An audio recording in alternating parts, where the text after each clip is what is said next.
Obviously off the cuff about his good friend. Maybe that's what that was. From your life, and you can set 3,000 Americans in a day. Do you think we're going to want to be lectured? Campaign. Leader of Israel. Not a big sound tonight. Safe.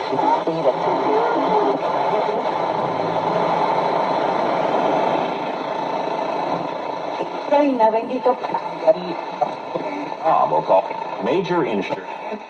Real problem. Concerns shared not only by him, but many Americans.